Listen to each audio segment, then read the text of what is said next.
Broadcast live. We out here. I saw it. It's a bit closer, you know. Yeah. How you doing, brother? I'm good. I can't complain about anything. How is it yourself? I'm good, you know. I'm just glad that you squashed the beef with me, you know. I wasn't really no beef. I was just frustrated and childish, man, you know. Because, you know, you get to a point where sometimes you're like, damn, these people I love so much, feels like they don't care about me and what I'm doing, you know. So it gets frustrating and you end up saying things. And yeah, I'm with the man now. If I came off and sounding and made you look like a hater out there, I'd like to apologize before we start doing anything. Nah, shout out, man. You know, one thing I'm not is I'm not a hater. I'm just pillar. I know. I don't have space for that. You know what I mean? Yeah. But I feel that it's a little bit of an unfair observation because I think out of a lot of people from a media perspective that were trying to reach out to you when you were starting off. I was trying to get a hold of you. Yeah. I remember one time you're on the bus and like you were saying you're traveling and you know. So I've been trying to get a hold of you. I know. That's the other thing. It's like, well, I don't know what was going in my mind, man. That's why I'm like, the thing is, let me just say this. At that time, you know, like, you know, you just new and you're getting this clout of fame, whatever it is, you know, and there's a lot of people reaching out to you, you know, and you don't know who to respond to, you don't know who got your best interest, you know. And the other thing that frustrated me about this whole thing is that you guys, when I was starting, you know, you were like talking a lot about me, which is one thing that I highly appreciate. And then when those calls couldn't go through, or nothing fruitful came out of those calls, that's when I was like, man, they've stopped posting me maybe because of those calls. And the other thing is that I lost your number, the phones. I lost like 3 phones ever since. Yeah. So yeah, it was that. And then I guess I didn't really follow up on you like I should have, you know. So yeah, that made me like, when I see you are not posting me after you've been posting me for a while, it kind of looked wrong to me, you know, at that time. But now I fully get everything. We here, man. Yeah, without a doubt, you know. Yeah. So I'm assuming that this album is a Big Xhosa album and not an SOS album, because I looked at the cover and you see SOS is always cool. He's got some shades, you know. He's like the ladies' man type thing, you know what I mean? Big Xhosa is like the guy that scares the ladies, you know. That's the thing, you know. When you look at this, it looks like, hey, but when you actually go inside and then you listen to it, it's totally different from what it looks here. You know? What I was trying to do with this art cover is because the music is sounding nothing like Big Xhosa on it. And then just the art cover to keep the Big Xhosa side on the art cover, just not to forget the people that fell in love. But I'm back and doing music as I used to. I started making music as SOS. Big Xhosa only came 2021, and that's when I started doing Big Xhosa. But now this project is more of SOS, and then just a little bit of Big Xhosa, maybe 1 or 2 songs. Yeah. So yeah, it's more about that. Basically, this art cover is not just like what it seems here. The reason I chose the toilet is because the project is called Almost Time. So what's happening is on this art cover, I'm in a toilet, which is the shitty situation, but I'm still holding a Vogue magazine. A Vogue magazine represents nice things in life, and I'm still winning, as you can see, the WWE champion there, even though I'm in a shitty situation or what I'm going through. Let me not say shitty situation, whatever, like bad things I might be going through, but I'm still able to be winning through all that, you know. So it's almost time before we get out of the toilet. It's almost time before we are done shitting. I thought that there could be a deeper meaning, but I never because I looked at the magazine, I looked at the and even the fur coat, I was like, who goes in the toilet and takes a shit at the fur coat, and shit on the fur coat, you know. Yeah. Now you've got that, and then I was wondering, you know, when you first came out the game, and there's one thing when things happen a certain way. There's another thing when you're in the corner and you're writing your first song. And was it I remember the first song that I kind of saw you on was that the Take Money, the Take Money, hit 'em up. Yeah. Now when that came out, right? I don't know, what were you expecting to happen? What were you expecting to happen versus what really happened? All right. When that came out, before that, I used to do like little TikTok videos, remixing people's stuff, and they would go viral on the internet, but nobody would know who I was. Like nobody could trace and say that's Big Xhosa. So I thought when I was doing that, it was just gonna be one of those moments, But it actually went way beyond my expectations. I expected it to go viral, but not that much. What actually happened, like it actually really changed my life in a way. Yeah. Yeah. And then obviously you've named all these guys that some of these guys you later say, look, I look up to this guy or I respect this guy, but you've named them and you've created this wall obviously of tension, Exactly. And obviously maybe in your head you are like, I was playing, but everybody else is like, nah, it's personal. Yeah. How do you navigate like that? Like, okay, now I must keep I'm serious, because now the fans are gassing you also. Because they're saying, yeah, tell them, you going, but no, I look up to these guys, but fuck it, I got fans now, What is that complication in your head to kind of go, so what do I do? Do I white flag it? Do I carry on with the flag, with the fans?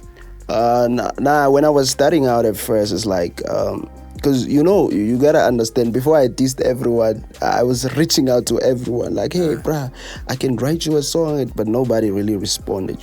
So before any of that happened, in my mind I was like, damn, I don't care about anyone else, let me just move alone.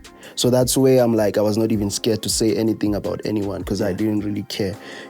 So I dissed them fine, and I was playing, as you mentioned, I was playing. But now it's been, I've seen a lot of people that took it too hard and serious, and I don't blame them. Come on, like I wouldn't really be mad at them for it. But shout out to the people that really I've been able to have conversations with, even though like I dissed them, like Quest, MT. I was recently with MT, and yeah, I really apologize. As for the fans, like I'm done dissing with anyone. That was just to build me a platform more than anything, not to like I don't want no bad blood with anyone, because I understand like in this type of industry, what we are doing, we have to like work together and all that stuff. You can't be like wanting to be talking bad about people, bashing people. You just have to like connect with people, and move on and make sure your stuff goes forward. Even though like at first, even when that thing was blowing up, I was feeling bad, even though like people were celebrating me, but inside like, damn, these are the people I used to look up to. I mean, come on, bro, like I even touted A-Reece here and there. It's like I used to look up to these people. So yeah, like but I think I'm getting there where they get to understand like what he was doing, what was the concept, but other than that, it was nothing that deep. It was just for me to build a platform, and I'm sorry I used your names, but yeah it happened that way. If I were to do it again, I would do it again as well. Yeah. I'm telling you. Yeah. I mean, what it does, obviously, for a lot of the artists, it kind of opens so everybody feels that they can literally like use our names to build their name. You know what I mean? So maybe some people in public won't go, yeah, it's cool, because then everybody's going to try doing that, It's true. But like, if everyone starts trying to do that, what's the difference between what everyone tries to do and what you do, and how you did it also? What would you say is the difference? Because a lot of guys always take shots at everybody at the top to kind of get hurt. So why do you think yours was different? What makes you different? First of all, mine is like, it was nothing deep. If you listen to what I really said there, it was nothing deep. It's like it's like a roast session, something like that. Like it's like we're roasting each other. So like I don't really think someone would have really caught that much feelings into that. They would look at it like as a joke. Even more Casper, I saw it as a joke more at first, and then what makes mine different is that, and others, they get to say things that they are not supposed to say. That's why I feel like most of them, I had a song There were these songs before mine. I'm not the first one to do that, but I'm the one that took it to that level in terms of dissing everyone in South Africa. Some of these songs, when I listened to them, they were personal. They were saying things about people. So I thought to myself, let me take a different route. Let me add a lot of comedy into this. And personally, I've seen what it does. Even though it's comedy, I wouldn't really advise anyone to follow my footsteps. Yeah. Yeah. Who do you think out of that? And like, it's cool because you're coming out, you're a new artist, and you know what? You only get better through mistakes. Facts. You know what I mean? You will never, never, ever see things in a better way if you don't walk the worst way. Who from the names that you've named, right? Yeah. That you felt like, damn, I want to actually fix it. Or till this day, you feel like if I could fix it with this one person, from the names that you've kind of named, to kind of go, I was playing. Clearly, for me, you're a light-hearted guy. You like playing. You're a playful guy. But obviously, when you're playful, and there's egos involved, and people who've built their names, it's like, yo, but what the hell, Look. There are guys on social media who are hateful. True. You know them, right? Yeah. And there's the guys who are playful, And I thought that you playful, but who do you think that you really touch that you're like, if I could fix that, if there's a name, you're not ashamed to name names, so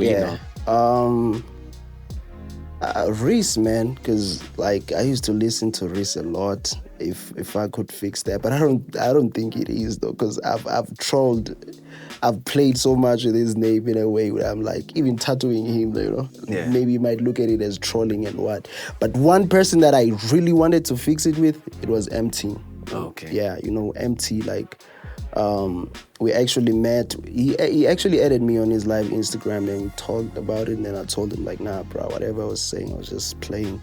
And actually, they invited me to their launch with Lolinet TV's artists. And we were chilling there all together.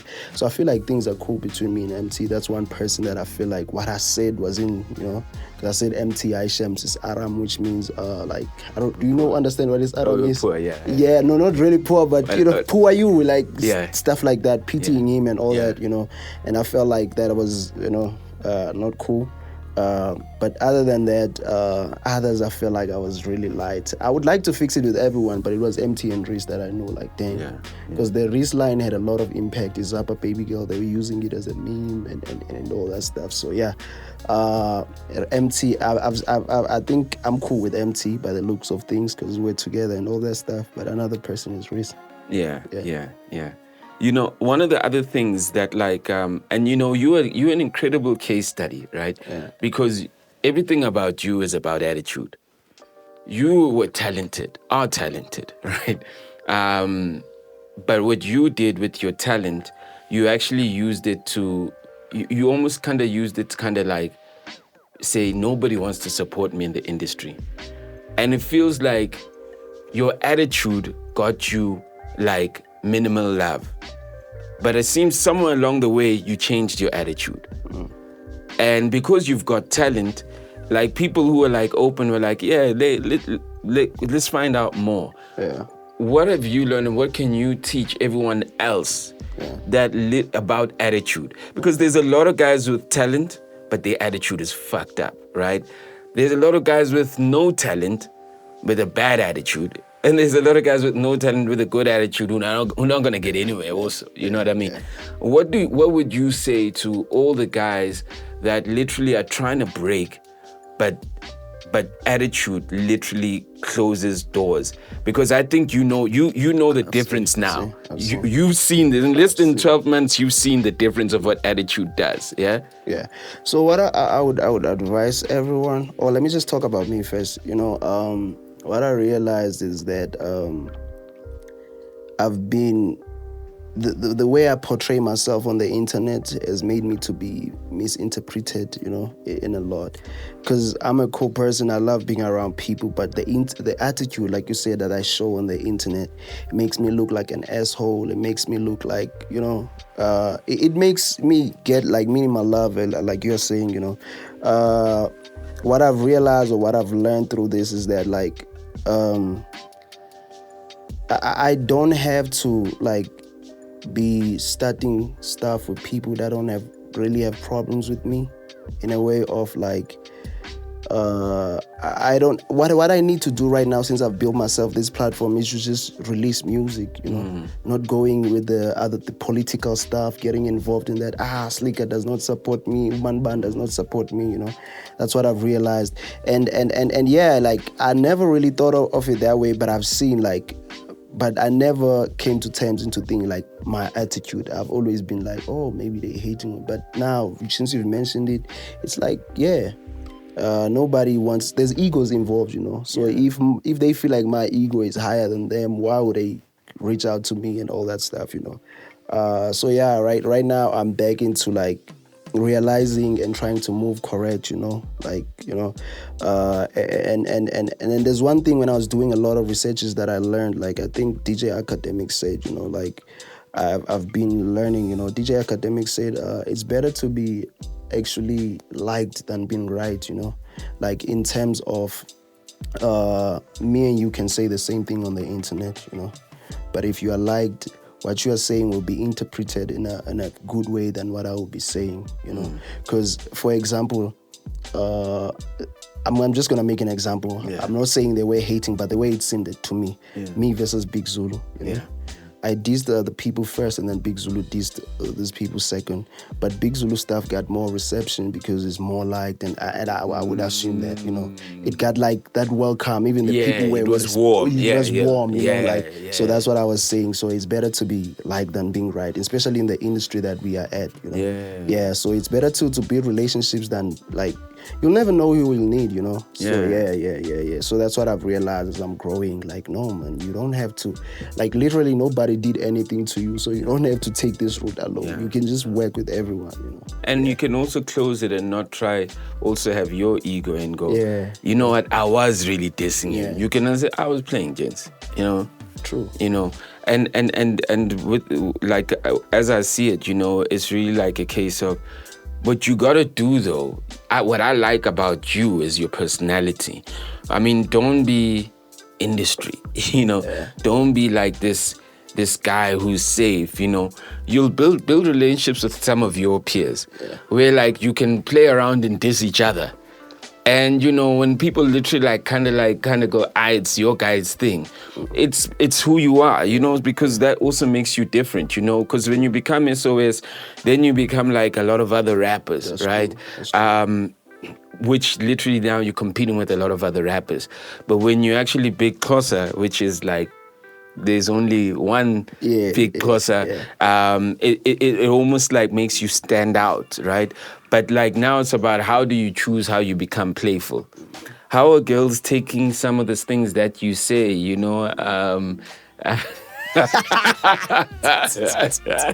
some of your videos, even now you're pulling Ivani into like, we got a lot of backlash. What are the girls saying about you? You know what I mean? Shit. A lot of girls love me, and then there's a lot that like, but one thing that there's just this one moment, the funny moment. That's when I felt like a lot of hate from girls. Yeah. That was explicit. That was crazy, but. I forgot what happens in that video. Like girls are standing in a line. What happens in that video? I didn't say it, man. Girls are standing in line, and I find it's got a board, or you've got a board, and it's it's like you're smelling the girls' vaginas or whatever, something like that. Yeah. Yeah, that was. I don't know, man. I don't want to talk about that one, but that was crazy, though. That was crazy. That got a lot of backlash. I also lost a gig due to that video. Really? Yeah, after Bo, Sol, and Meg G talked about it, and then that's when I realized, like, damn, there's certain ways you need to move, Yeah, but other than that, I'm not really regretting that. It's fine. It is what it is. No one teaches anybody who they don't know about the game. There's a lot of guys like you. In fact, thousands of guys like you who don't know the game, the industry etiquette. And I think what you lacked is the industry etiquette. Like, okay, cool. And you know, you with Ifani. Ifani's my dude. Ifani's just said, fuck the world anyway. You know what I mean? Yeah, so Ifani literally like he's channeled his spiritual life and he's going somewhere.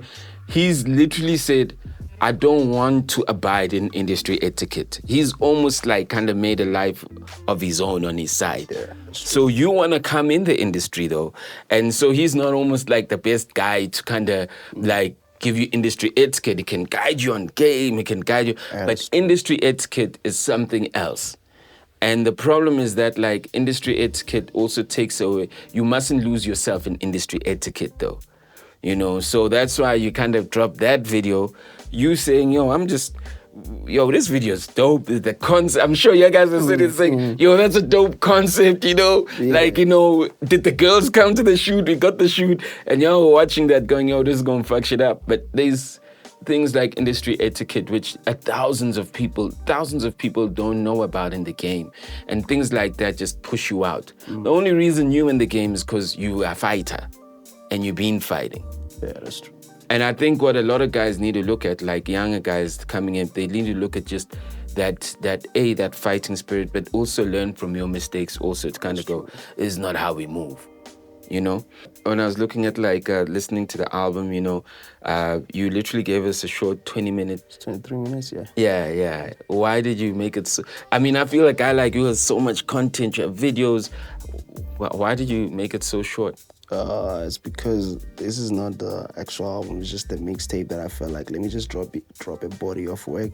Because this is just the beginning, man. This is just the start of what I'm about to do, So yeah, the reason why I made it short is because there's an album concept that I have on my head, which is not this one, So everything that I have, or all the content that I have, is already coming on the next one after this one. Yeah. So that's why I'm like, okay, let me just grab these songs and put them because I record a lot. So let me grab these songs and put them together, and then we start. Because this one is almost time, and then after this we're gonna drop in It's Time. That's when even here I didn't really go deep into my life, what I've been through, and all that. I just kept it. I feel this album was let me show them how diverse I am. Yeah. So it's like it was you are styling on us here. You I want them to see that I'm versatile. Yeah. It was more about the music more than anything on this one, like just showing my skill and talent and all. But I wasn't really telling any story that I'm like, okay, this is deep or make people like focus and think. But I just like what you said. I just wanted to show people how versatile I am. Yeah. I want to tell you off the bat, and I can always kind of see it and feel it. You're a genius. Thank you. You're a genius. Yeah. That's one thing I've known about you and the way you've been moving. And that's why I wasn't going I said, you can hate me, but you're still a genius. You know what I mean? And I say this because, only a genius kind of can look back at this shit and go, I could have fixed this, and then publicly go, but I am going to fix it. Some people who only have that literally will latch on, but everybody was just hating on this, that backlash from that. You literally have got strategy, and I was really interested in how did you gather all the resource to always, you drop the song and also support it with visuals. How did you gather all those things? For a guy who was in a bus, by the way, because when I spoke to you and you're like, man, I can't talk, I'm in the bus now. Yeah. For a guy who was really moving from home with the bus all the time, how were you gathering all the resources to create these visuals with the audio? All right. That time I was actually not coming from Eastern Cape to Johannesburg, because in Eastern Cape you can't travel with anything else. I was moving around the Eastern Cape when you call me in the bus, and now we're flying, baby, don't play. Yeah. So it's all coming out of my pocket, man. Everything that I do, just speaking to a couple of friends, like seeing the vision, like, bro, let's do this. I know how it's gonna turn out, you know. I know like where is this gonna take us, you know. So I always like make people that I'm working with to believe in the vision. And also I've studied a lot of, you know, a lot of artists that people don't listen to. That's the artists I go and listen to, like Boma Hobson, Boma Ras. They always give us these strategies on like I took the Ras strategy from of dropping every week. Yeah. At least I learned that from Ras, you know, because what I was doing is this. I'm just still talking about strategy, right? Yeah, so what I yeah. was doing is this. I came to Joburg. Ne? We took a flight from Cape Town. I'm originally from Eastern Cape. Okay. Then 2011 I moved to Cape Town. Then 2021 I moved to Johannesburg. Okay. So when I arrived in Johannesburg, we were sleeping on the outside, on the streets or whatever, just for a couple of days trying to make this thing work. But then what I told myself, and I was telling the guys that I was with, like, bro, I'm going to give myself 5 weeks, you know. I'm going to drop every week out of these 5 weeks. If nothing works out of these 5 weeks, I'm going back home. Because we already been in Josie for 2 months prior before making that decision, you know, and nothing was really going on, you know. So what I had 10,000 followers on TikTok, and I would do these videos remixing with my sister Bettina, remixing all these other songs, you know, and I was dropping them every week. But on TikTok, I would pretend like I'm in the studio, like I'm recording something. You know, there's this song, A Vaccine. I was not really recording that song, but I was just making, just for people to make that thing go viral and all that. That's what I was doing. That was what I was doing. And then the first week, when I was starting my 5 weeks, I started like, no, now let me drop actual songs, like music, you know, on instrumentals, you know, not just those videos where I'm pretending like I'm recording. So I did the beatbox remix. That was the first thing. And it got 3,000 views within a week. And prior to that, I was making 150 views in a week. So I was like, damn, this is gonna work. And then on the second week out of my 5 weeks, that was the diss track. And then everything just went crazy, you know. So I've learned strategies like dropping every week. If you drop like consistently, something is gonna come out. That's the mentality that I had and I learned from Ras, you know. And in terms of strategies, yeah, that's it. I learned from a lot of other artists that are not pushed by labels and that people that do their own thing. So I learned a lot from them. And also like in terms of the resources for the videos, it's like I really cannot just drop, like my fans, like my supporters, they don't really like it when I drop an audio. They want to see, you know, because I'm a content guy, you know? Yeah, So yeah. I've gotten used to that, like people really want to see things, you know. So that's why I drop videos, because videos get a lot of engagement than just audios, you know. So yeah, coming out of my pocket and learning from all the other people and just help from my friends as well, you know. Because like I got friends that really believe in the vision that I have, and they know if I say something is gonna work, like it's 90% chances it's gonna work. So in the background, besides just the music, you like have a leadership job that you need to do. Yeah, I would say so. I have when they feeling down, I'm like, bro, we've developed a strategy of like when So, and by the way, are these guys the guys you came with, or did you meet new guys here in Joburg? it's the guys I came with, and I met new guys in Joburg. Every person that I'm with, you know, like I always like, you know, make sure they believe and understand the vision. Like, yo, this is what I'm gonna do. You've seen it. I've made it work here. So there's nothing that can stop us now, you know. So like right now, the people I came with, they're in Cape Town. But we're still cool and all that stuff, you know. But as the journey goes, you know, like friends, friendships fall out. I'm not gonna lie, friendships fall out and all that stuff. But I've managed to still meet new people, you know. So yeah, that's basically. What was your question? I talk a lot. No. I mean, I was really just basing it on strategy, you know, and just the fact that, you know, how you gather the resources. Because for an up and coming artist, you were working harder than guys who it's not like you were shooting like these 4K, 200,000 videos, but you were working, you know, and for me, I was like, okay, you have strategy. You know what I mean? You engage with your audience, you drop when you drop, you know what I mean?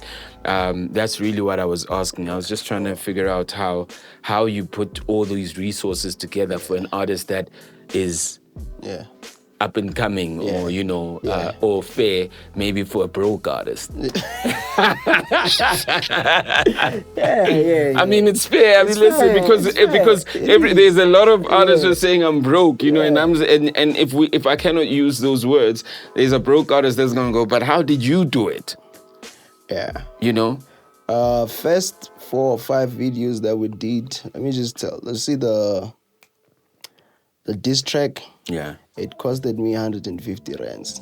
For real. I'm telling you. It was 50 rands for the jeans, 100 rands for the food. And then the dude shot it for free. Oh, for real? Yeah, because we built that friendship and all that stuff, Yeah. So. And even I'm sure when that came out, he was like, "What the fuck?" Yeah, it was like that, So, but unfortunately for that video, them people, they take their money. I monetized that video after, like, it's on 972K now. It's almost 1 million. But I only monetized it after 600,000 views. And then after that, and they let it run for 100,000 views. And then after that, we got hit with a copyright strike, and they are collecting everything, Hey. Even the second one after that was I Must Send, a shot by the same guy. Yeah, but the cost there was just transportation. So I'm grateful to have had that Sforza. His name is Sforza, yeah. I'm grateful to have had that person that was like, okay, bro, we're gonna do like a certain couple of videos, and then you see me out, you see me, Yeah. Yeah. And was the next video also someone else's beat? It was Dr. Dre. Oh yeah, I remember. You remember there was a green car there. Yeah. But you see, it's that energy though that like people are like, yo, you're approachable, you've got a strategy, but that also comes with a lot of leadership. That's true. So now that you've given us this EP, when are we looking to get this idea that's in your head? When did you see that coming out? It should be next year. I want to get to a point where I love being always feeding my audience. I want to get to a point, but this idea that I have in my head is coming out next year. But I'm just saying I would love to get to a point where I would drop like 7 projects maybe in a month or 2. That's how much, like, I don't know if you know a guy called NBA Youngboy. Yeah, I know him. Yeah. I study a lot of those people. They drop mad music. Yeah. So when you get like catalog, like that's what I've seen. Like having a catalog, like it's very important. And I've seen, like, even with these jokey songs that people don't think like, what are these songs? When I play those things in the club, it goes crazy. Like it really goes crazy when I perform those things to the people. So it should be the idea that I have, or the album that I feel like is the album. It should be next year. You've literally done what you probably thought was gonna take ages and ages to do. You did it like you committed yourself to like 5 weeks. You overachieved within 2 weeks. The biggest thing I'm sure that you've learned now is that anything is possible. That's true. And the things that you've literally been scared to believe in, you kind of like, oh, I can believe in them now. What is the goal, the ultimate goal for Big Xhosa now? As in like, what do you, the way you're saying you're studying, guys, where do you want to take this? Where do you want to go now? I want everything. I want to be the #1 artist in Africa. I want to go to the awards, like those big stages, I want to be, there's this belief in me that I'm not just going to be one of those artists that end up in South Africa. I feel like I'm going to be global the way that I see things, And with the internet and me being able to understand how the internet works, because I've seen things like people that I talk with that are from, let's say, I had a guy from Ghana that I was speaking with, right? So what happened is this, like, he was making music in Ghana, then his stuff just popped off on TikTok, and then all of a sudden, like, it just went viral across the whole globe, So I don't, you know him, man. Like this guy, AY Poyo, I'm the GOAT, man. Yeah, Have you yeah. ever seen that? Yeah. So it's those type of things. So from anywhere you are, like you can just become something big, you know. It doesn't have to be. So like what I'm trying to say is, where I'm going right now, I believe I'll go global. Yeah. Yeah. One thing that I want you to take with regards to just yourself, you're very strategic, you know, you definitely guided, you know, and although you're having fun, you already have the mind for the business, you know, so, and you'll always know your product more than anybody else. No one will ever tell you about your product. And as long as you are connecting with your fans, you'll always know your fans and you'll always know what to do for your fans better than anybody else. Those are your assets. And once you understand those things, they make you the business person behind Big Xhosa and anything or SOS, whoever you want to call yourself. That makes you the business behind those things, you know? So I don't think anybody can tell you anything. You've got it figured out. You can be given guidance. You can be given like, yo, we've walked this path, so try this way, whatever. But when it comes to your product, you literally have got this figured out. You know what I mean? And as it grows, there might be new things, but you'll know new things before everybody else. Everyone else could just support it, you know? So I think what you need to see yourself, and the reason why I'm asking, where is it?